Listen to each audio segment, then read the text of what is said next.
Non-sequitur, when a conclusion does not follow from its premises. Yeah, okay. But somewhere out there, something is watching us.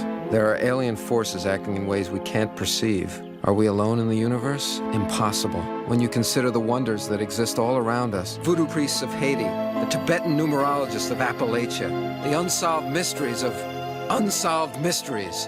The truth is out there. No! Oh, who'd have thought a whale could be so heavy? She's at the fence! In this clip, Mulder assumes that because anomalies exist in the world, that there must be alien life forms responsible. He draws a conclusion that does not follow logically from its premises.